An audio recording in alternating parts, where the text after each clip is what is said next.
HSAs, one of the most underutilized tax vehicles out there. Let's talk about it. Welcome back. I'm Jerry Masisak. If you don't know me, I'm a CPA. I'm part of the W.A. Smith team. My role here is tax strategist. Have an awful lot of comments and questions regarding HSAs, health savings accounts. I want to share with you maybe how you can utilize this, as it's a super underutilized tool and can be very impactful in some tax saving strategies. So let's get started.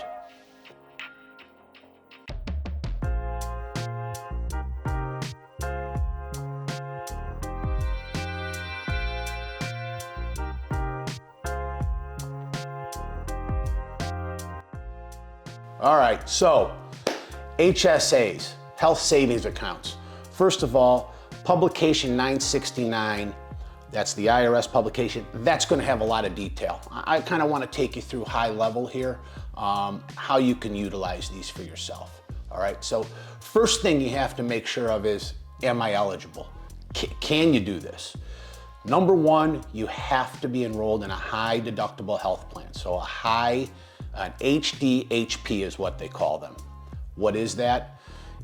For a person, a single individual, it's a deductible between $1,500 and $7,500.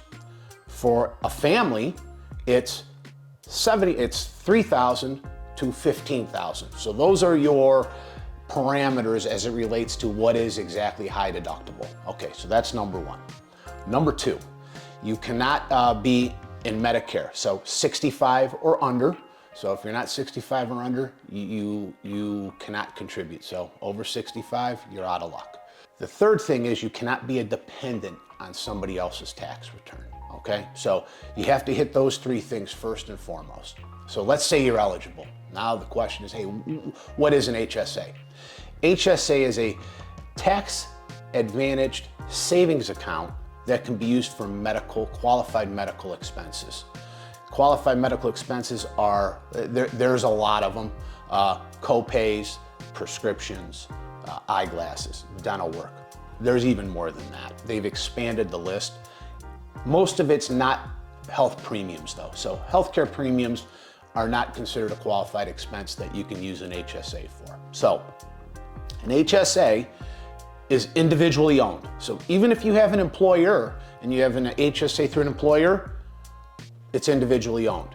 So a lot of people confuse these with FSAs, a flexible spending account. So if you got an FSA over here and an HSA over here, what's the difference? Your flexible spending account is an employer-sponsored plan. It's held within the employer. It's use it or lose it. You can't carry this over. It's not portable. Investment opportunities, there is none. It's basically in a savings account, and that's it. And it doesn't go with you. You leave the employer, it stays with the employer. So this is where the HSA gives you a lot more power. The HSA, individually owned, portable. You don't have to use it or lose it. This can be used in a year, or it could be carried forward. So you could see the power in a strategy of maybe using this one year and maybe not the next year. It can be invested. Doesn't have to be in a savings account. The earnings, tax deferred. So if you have something that has growth, so if you do invest it and it grows, you're not paying taxes on those earnings. You get a tax deduction for it. And that's similar to the FSA, but you get a tax deduction for it. It either reduces your wage or it's a deduction right on your tax return. There are limitations in terms of what you can contribute to these types of plans, which I'll get into in a little bit, but you can't just put whatever you want in there. You are limited based on IRS rules that are indexed for inflation every single year. All right, so that's kind of, hey, what the HSA is. Now, how does it work? How can you utilize this for yourself? Now, this is one of the few things that you can do after the fact. This is a reactionary deduction, meaning you don't have to all do it in one calendar year. This can get pushed out all the way to tax filing time. So even if you didn't make the contribution by December 31st of that year, you have that window between January and April of tax filing that will allow you to make a deduction and you designate it for the prior year. So the power is, hey, I need a tax deduction, what can I do? And it's after the fact. Here, this is an option for you, okay? The amounts are, as I said before, they're indexed for inflation. For an individual, it's $3,850 on an annual basis. For a family type plan, it's $7,750. If you're over 55, you get a $1,000 catch-up. So those are kind of the amounts that are available to you. So what happens is you put this money into a plan, into an HSA that you own. You decide how you want to invest it and how you want to use it and when you want to use it. When the money comes out, if you're using it for qualified medical expenses, it's not taxable. So if you think about how this differentiates maybe from an IRA, so if you got an IRA on this side and an HSA on this side, your IRA, individual retirement account, tax deductible, right? Tax deferred, you can invest it in whatever you want to invest it in. But when it comes out, you're paying taxes on it at some point. 59.5 is a rule with an IRA.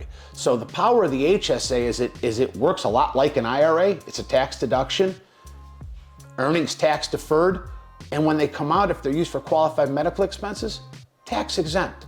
I'll give you an example. I had a client who was eligible for an HSA, contributed to the HSA. At that time, the dollar figures were a little bit different, but he put about $7,000 into this HSA plan for his family. He invested it. It happened to grow to $14,000. So went from 7 to 14. Paid no taxes on it from the 7 to 14. You can manage it however you want to manage it within there. He then had a major medical issue that he had to pull this money out, and this was an opportunity to grab $14,000 to pay for this medical expense that cost him nothing in tax. You know, normally you're going to use after-tax dollars, and the way that the Tax Cuts and Jobs Act changed how you deduct medical expenses, or even if you can, how they changed the itemized deduction. There's a threshold of 7.5% to get even above in order to even have it be a potential deduction.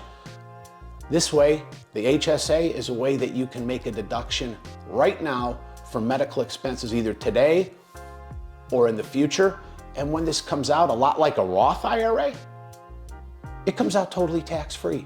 So that's the power of these HSAs. Again, super underutilized. If you said, hey, what's a disadvantage? Hey, disadvantage is you're in a high deductible healthcare plan, okay? What does that mean? That means you have potentially more medical expenses coming out of your pocket. But what I've seen through my 30 years of doing this, health premiums are going up, up, up, and up. And the way you control your healthcare premiums, whether you're self-employed or you're an employer, is you create a little bit more high deductible. So you cost share maybe, and you take a little bit of that on your own. Well, this HSA is a way to have a tax efficient way of paying for these additional medical expenses that you might be paying out of pocket. Hopefully that helped. Hopefully you've got some information that will be useful for you in your personal tax situation. Make sure you check back on this page. You know, hit the like, leave me a comment. Make sure you check the notifications so you know when something else is getting released here. And until next time, I can't wait to see you again.